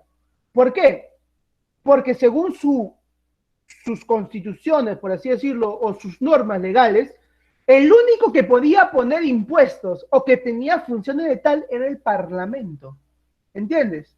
Por ejemplo, en Francia, el único que podía cobrar impuestos o que podía, como se dice, traer, crear un ejército o realizar algunas acciones exteriores era el Parlamento. Pero ¿qué es lo que va a hacer Luis XIV? Hacerse de esos poderes extorsionando a nobles o haciendo manejos, en el caso Mazarini y Richelieu, para que el rey tenga todo el poder. Claro, así es, Ernesto. Luis XIV fue el primero en instaurar el absolutismo. Es el máximo representante del absolutismo en Europa. Por esa razón es que nosotros podemos ver que en Francia, con el gobierno de Luis XIV, es el periodo de máximo esplendor del siglo XVII, por ejemplo, ¿no? Así es. Claro, o sea, el Parlamento nace con el rey. El Parlamento nace con el rey. Eso hay que tenerlo en claro. El Parlamento nace con el rey en el siglo XIII, siglo XIV, con la génesis de los reyes. ¿No es cierto? Eso de repente no te lo he explicado muy bien. Nace el Parlamento con el rey. El rey tiene las funciones, pues lógicamente, de tener pues la representación, todo eso, todo lo que puede tener una figura, dirigir el ejército, bueno, realizar, ¿cómo se dice?, cobrar impuestos, todo eso, lógicamente, era pues un rey. Pero aparte había un parlamento. Pues lógicamente, ¿quién pues eleva al rey? El parlamento. El parlamento, que está constituido por nobles, por la iglesia y por el tercer estado, van a ser pues ese conjunto de personas que van a tener las funciones, en algunos casos, de instaurar nuevos impuestos, de crear nuevos ejércitos y de avalar al nuevo rey. Y eran, pues, como te digo, dos instituciones que eran necesarias, mutuas. El rey era el único que podía convocar a este parlamento y el parlamento era el único que podía avalar al rey. ¿Entiendes? Entonces eran necesarios. Ahora, durante el transcurso del tiempo, lógicamente, muchos reyes van a decir, oye, ¿por qué un parlamento me va a limitar? Algunos van a intentar descartar la figura del parlamento, pero se van a ir de cara, como va a pasar ahorita, que vamos a explicar Inglaterra. ¿Por qué se va a ir de cara? Porque justamente el rey dice, ya, no llamo al parlamento, no voy a llamar al parlamento, lo cierro definitivamente, pero después, ¿qué pasa? ¿Quiénes son los que forman el parlamento? Los señores feudales, pues. Los señores de ese momento, los nobles. Y ahora, yo quiero cobrar el impuesto al noble, yo soy el rey, págame, ¿no? ¿Por qué te voy a pagar? El parlamento no ha dicho que te pague un nuevo impuesto. ¿Quién es el único que puede dar ese impuesto? El parlamento. Tú no me puedes decir nada. Entonces el rey, chamare, tengo que convocar un parlamento para cobrar nuevos impuestos. Entonces convocaba el parlamento. Y el parlamento salía feliz, ¿por qué? Me necesitaste, ¿no es cierto? Me necesitas. Entonces, lógicamente, había, como se dice, una reducción del poder del rey. Pero ahora, con Francia va a pasar lo mismo. Pero va a llegar a instancia, en Luis XIII, lógicamente, claro, ahora sí me quieres, le dijo, pero lógicamente, ahora cuando me necesitas, me quieres. Pero cuando no me necesitas, me cierras. Entonces, ¿qué cosa? Claro, como la tóxica, pues, ¿no es cierto? Entonces, ahora, ¿qué pasa con Francia? Francia, lógicamente, con Luis XIII, Richelieu va a ir quitándole el poder a los señores feudales. Ahí no te diste cuenta de eso. Va a ir, como se dice, debilitando a los nobles y a las facciones religiosas. ¿Por qué? Para que justamente se sienten las bases de este absolutismo. ¿No es cierto? Mermando su poderío, así es. Mandando fiscalizadores, mandando a alguien que los controle, que haya juntas, gobiernos, gobernanzas, así sucesivamente, hay pequeñas alcaldías, algo por el estilo, no me acuerdo el nombre, lógicamente, ahorita, y trayendo como consecuencia, pues, de que estos nobles se sientan atemorizados, se sientan controlados, y debilitando su poder. Entonces, cuando llega Luis XIV, está totalmente hecho ya para que este señor diga, oye, ya no necesito el poder, el parlamento. Ya no necesito la figura del parlamento y por lo tanto voy a crear, ¿qué cosa? Crear mi propio gobierno personal. Absolutismo. ¿Entiendes? Entonces, hay que entender esa partecita. ¿Muchos de los reyes no lo tenían? Sí. Pero ¿cómo regresan a la... Ahí está. Que justamente, bien es cierto, Luis XIV es un rey que trae el mejor esplendor, pero también es un rey que a nivel de económico, pues deja en bancarrota a Francia. Construir el Palacio de Versalles es una gran cantidad de dinero. Ahorita voy a hablar sobre el mercantilismo, desarrollar las artes es una gran cantidad de dinero. Entrar a las guerras es una gran cantidad de dinero. Oye, grandes cantidades de dinero que Francia no va a poder sostener. Y que al final los reyes sucesivos, Luis XV, Luis XVI, van a entrar a guerras que no les va a convenir, como por ejemplo la guerra de los 7 años, la guerra de independencia americana. Oye, prácticamente guerras, dijo una de las palabras estúpidas, en la cual Francia no tenía que ver o no necesitaba entrar, la cual va a llevar a Francia a una bancarrota total. Y cuando llega 1789, dice, oye, estamos en crisis, ¿qué podemos hacer? Oye, ¿cómo podemos solucionar? Yo, por ejemplo, siendo el rey, puedo cobrar impuestos, pero de allí a que me paguen es otra cosa. Ojo, yo como rey soy absolutista, puedo cobrar impuestos, tengo la potestad de cobrar impuestos, pero los nobles de allí a que me paguen, como que va a ser difícil. ¿Por qué? Porque justamente Luis XV había devuelto el poder a los nobles. Entonces, ¿qué va a suceder? ¿Qué hacemos entonces? Llamamos al Parlamento, pues. Llamamos a los estados generales y se vuelve a los estados generales. Pero poco nada pueden hacer. Entonces, así es como regresa. O sea, te das cuenta de que hay... En España, por ejemplo, yo te hablé de los parlamentos también. Te hablé de los parlamentos que limitaban el poder del rey. Y lo van a limitar todavía. Hay formas de entrar al absolutismo. Antes de entrar al absolutismo tienes que tener un autoritarismo. ¿Está bien? Eso ya lo veremos después cuando hablemos de absolutismo. Muy bien, otra de las características del reinado de Luis XIV va a ser el impulso del mercantilismo. ¿Qué es el mercantilismo? ¿Alguien se acuerda qué es el mercantilismo? ¿Mercantilismo? ¿Alguien se acuerda?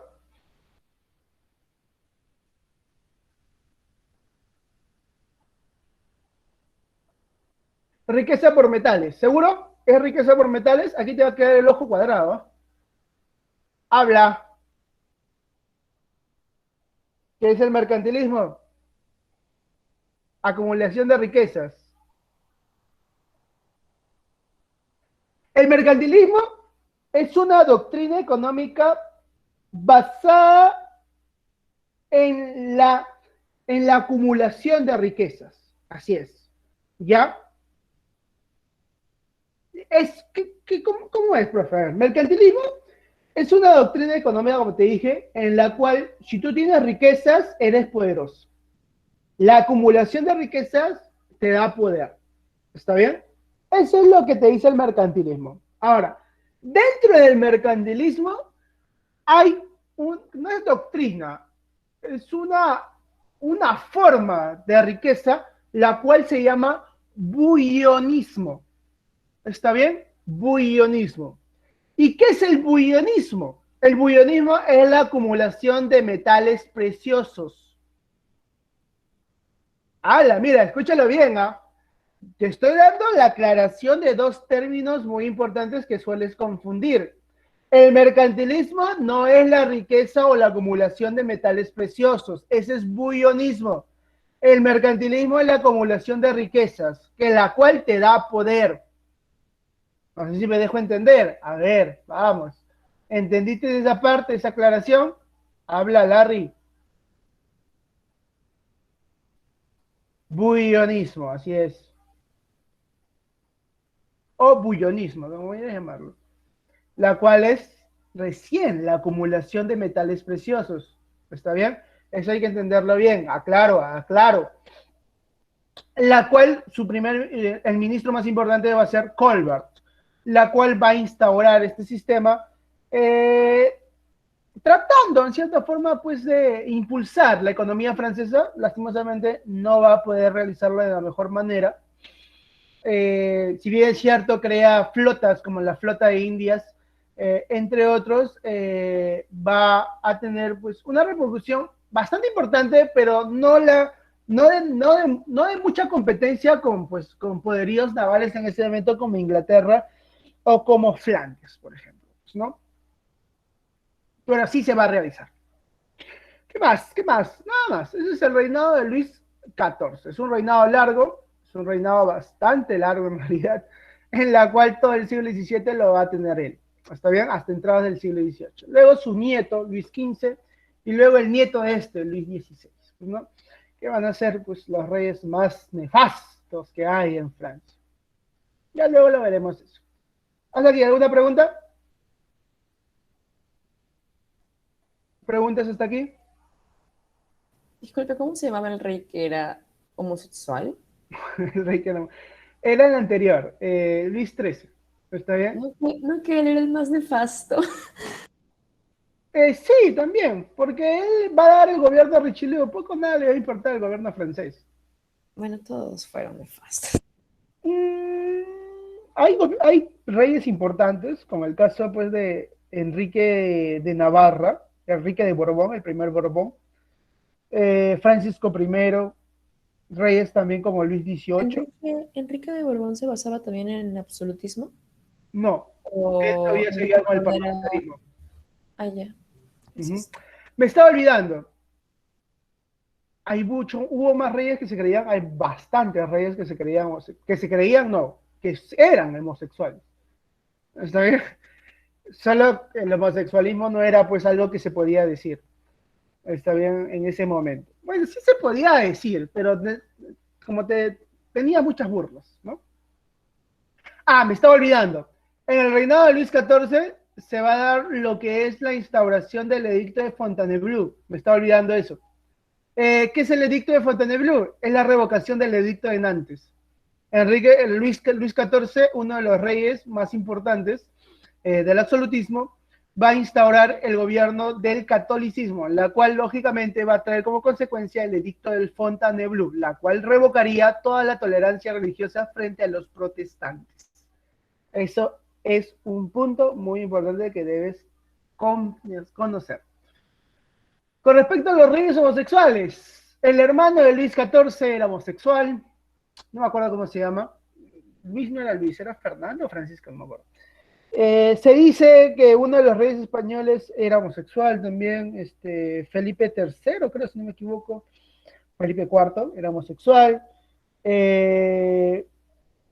Había lesbianismo también, infidelidades, o sea, las monarquías europeas no eran, profe, dígame. pero en ese momento no era tan mal, bueno, no era tan juzgado a comparación de cuando viene el catolicismo, ¿no? Ellos son católicos. Era, Mm, ellos no me expliqué bien. Un ratito, voy a reformar la pregunta. no eran, algunos no lo tenían como secreto, otros sí. ¿Está bien? ¿Cómo llegaron los datos a los libros? Muy fácil, porque ellos sabían diarios. Habían diarios o los familiares lo sabían. Y ellos escribían sobre ello. El caso del homosexualismo, ustedes dirán, profe, recién en el siglo XXI se vete el homosexualismo, en el siglo XX se vete el homosexualismo. No, no creas eso. El homosexualismo siempre ha existido, desde la época, desde que nació el hombre hasta que morirá. Siempre el homosexualismo es algo, como se dice, algo normal. No estoy diciendo que sea algo natural, ¿eh? Para algunos que no, pero te estoy diciendo que es natural. No, es algo normal en ese momento. ¿Está bien? No era aceptado, no era aceptado. ¿Por qué? Porque justamente los católicos decían que eso era una barbaridad y bla, bla, bla, bla, bla, bla. ¿Es cierto? Ahí está. Como si Pero, fuera ¿te que le podían van a leer. matar por ser homosexual, por ejemplo? ¿Cómo? ¿Te podían matar por ser homosexual o Sí, simplemente no los mataban en por la Edad ser Media te novios? mataban. los cargos de bruja, homosexualismo, o ¿cómo se llama esto? Los que se creían que eran hombres lobos, o lo que es pues la zoofilia, eran pues castigados con la muerte. incluyendo los nobles. Sí. Por Oh. eso en algunos casos eran secretos. ¿Está bien? Pero pues ya en la Edad Moderna, como se dice, era como que un poco menor a esto, ¿no?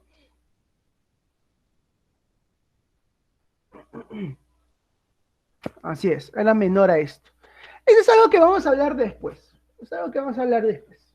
¿Está bien? Porque si no me falta un temito, si no la hablaría también. ¿Está bien? Vamos a ver, sigamos. Inglaterra, todavía nos falta Inglaterra. Vamos a tratar de terminarlo, chicos, porque no me gusta estar pendiente.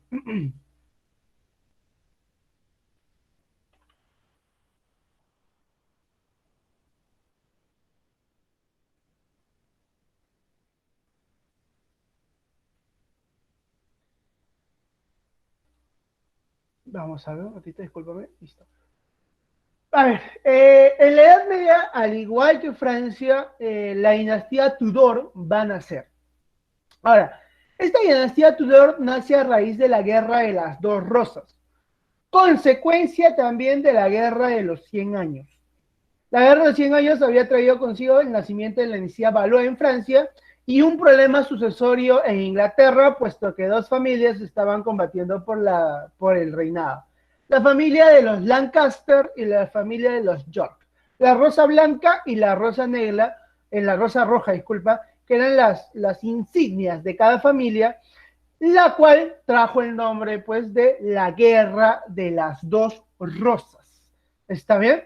La cual al final hubo un conflicto dinástico, la cual dio como resultado la dinastía Tudor.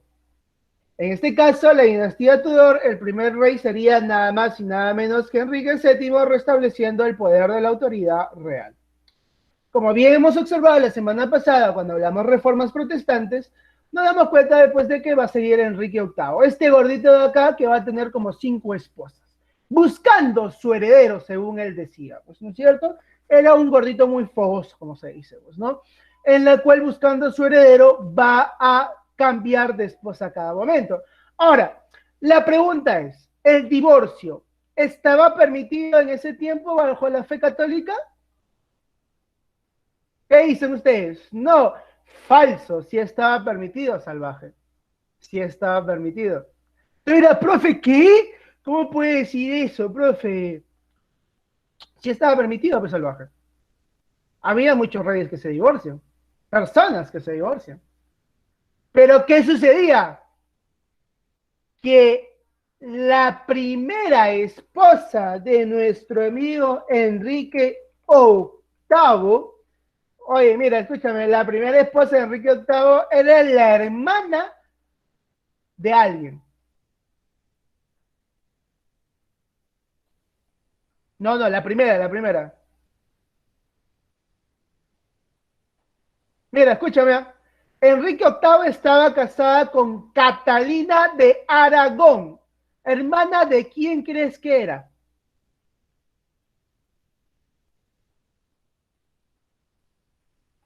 Enrique VIII estaba casada con Catalina de Aragón, que va a dar como producto a nuestra amiga Marita. ¿Es hermana de quién? ¿Nadie sabe? Pues nada más y nada menos que hermana de Carlos I de España, el defensor de la fe católica. Ahora, el divorcio estaba permitido, estaba permitido. Cuando Enrique VIII le dice, oye, papita, dame el divorcio, esta mujer no me gusta, no quiero, me quiero divorciar, me hace la vida imposible, es mi tóxica, ¿no es cierto?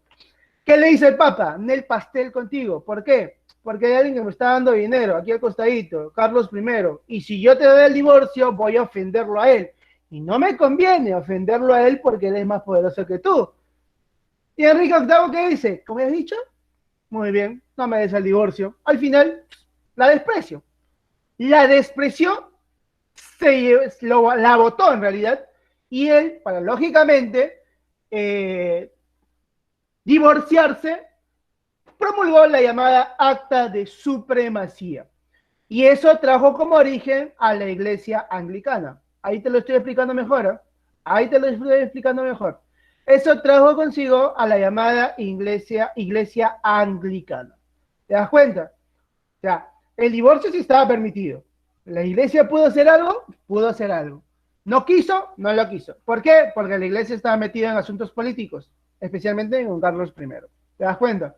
Lo que va a suceder es que Enrique VIII va a formar su propia iglesia para volverse a casar. Ahora, la iglesia anglicana no es que tenga dogma. La iglesia anglicana al principio va a tomar todavía las posturas católicas y luego va a ir cambiando a posturas luteranas, posturas calvinistas y va lógicamente transformándose con el pasar del tiempo.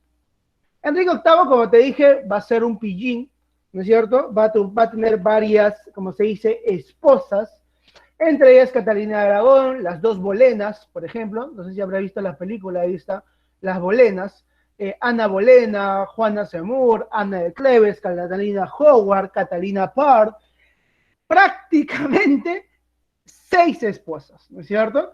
De la cual, como se dice, pues va a tener consigo muchas hijas, hasta estuvo con una niña. La última, creo, si no me equivoco, era menor, no era menor de edad, pero era, pues, como se dice,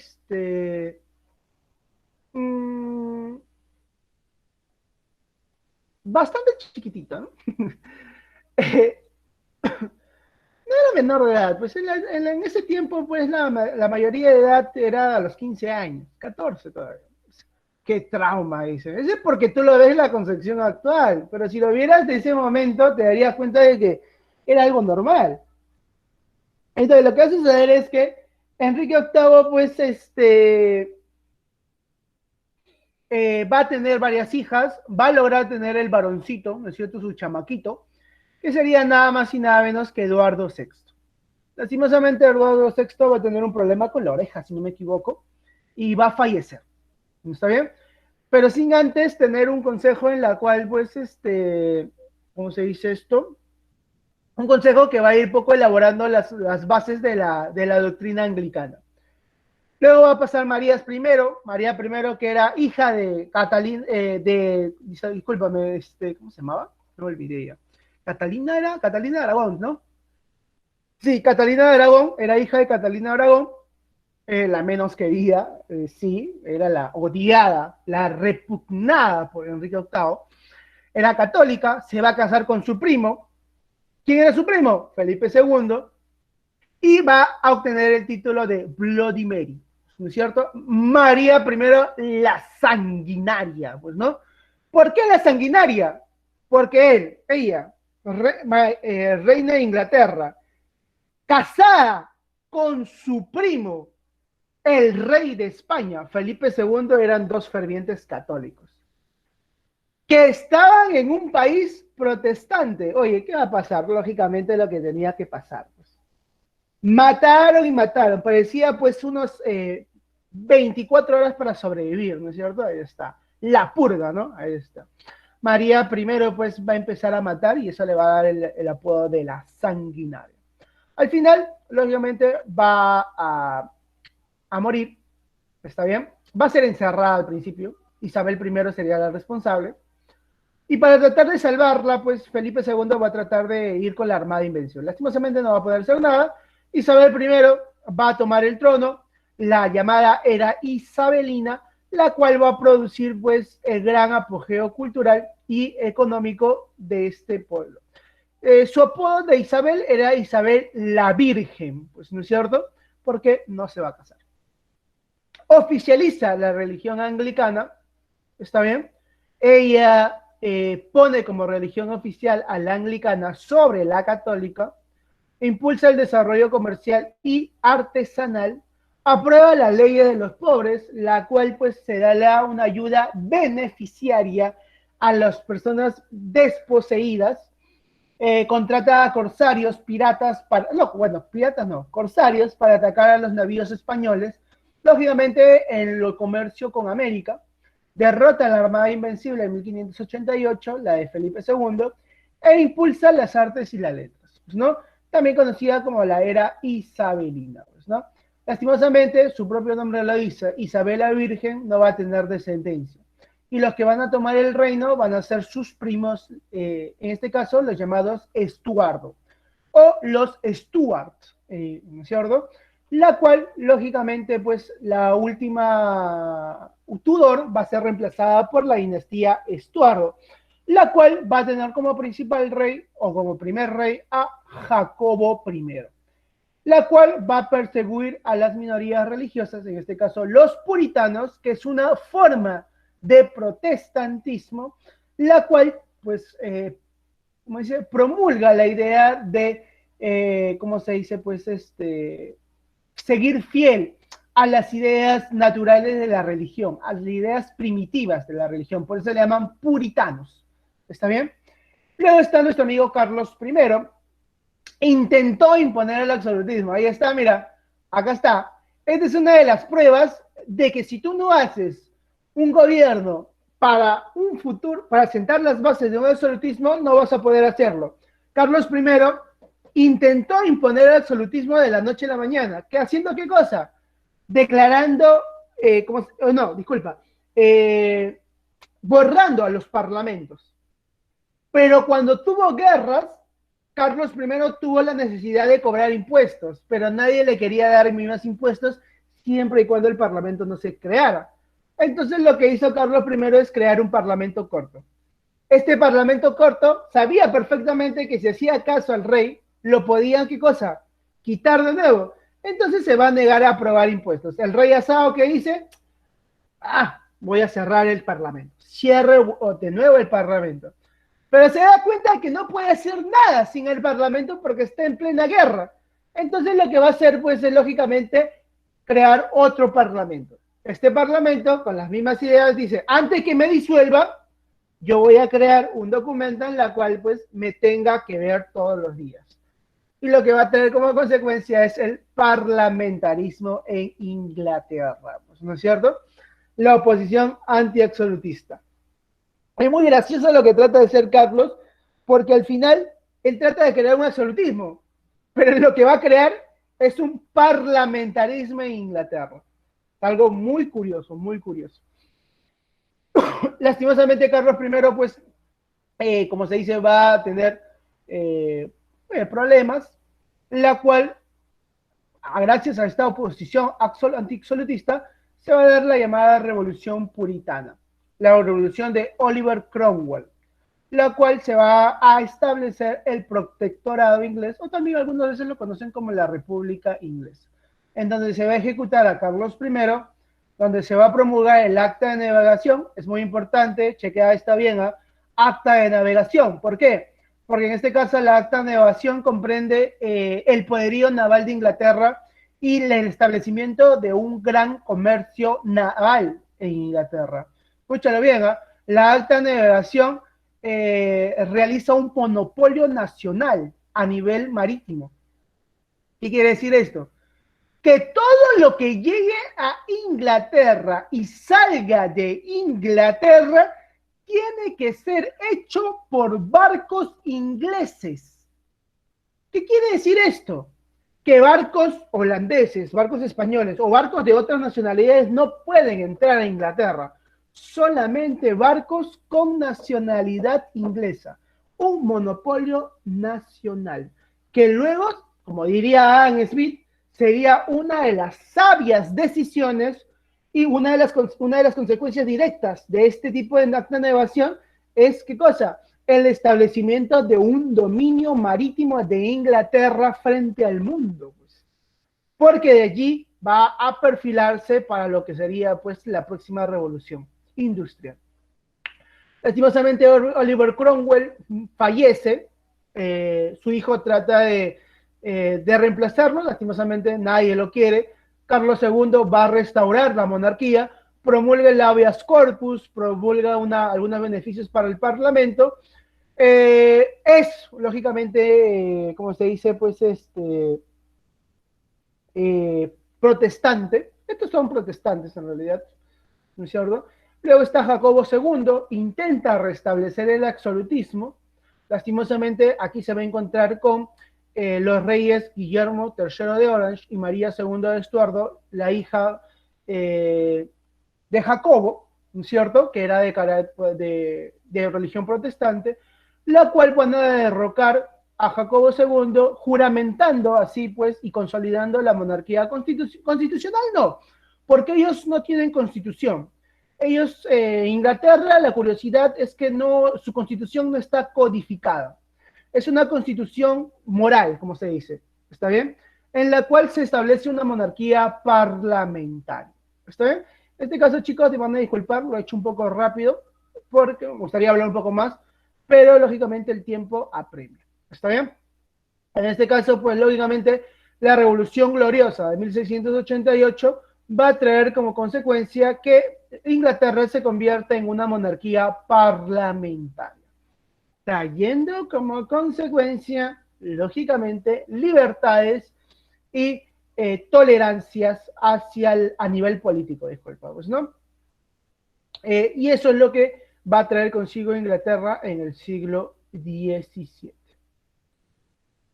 Hasta aquí, ¿alguna pregunta? ¿Alguna preguntita hasta aquí? Habla, ¿alguna pregunta? No, entonces vayamos rápidamente a la práctica, a ver, a la práctica y a la guía.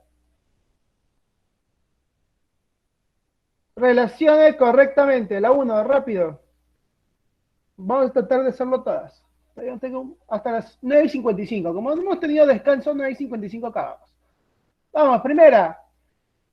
Edicto de Nantes. ¿Quién realiza el edicto de Nantes?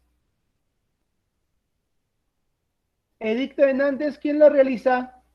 ¿Alguien se acuerda?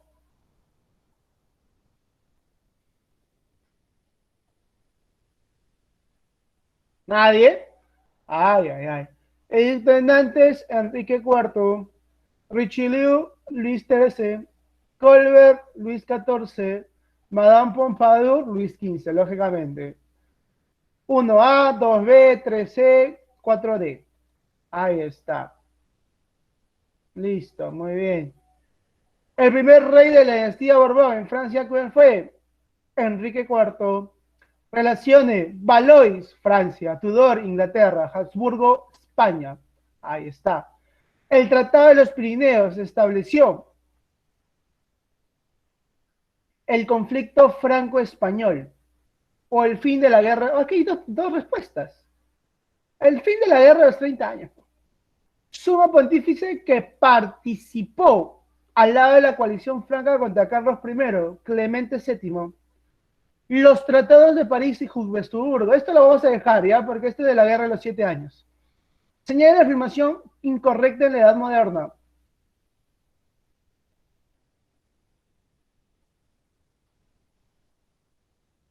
Incorrecta, dice.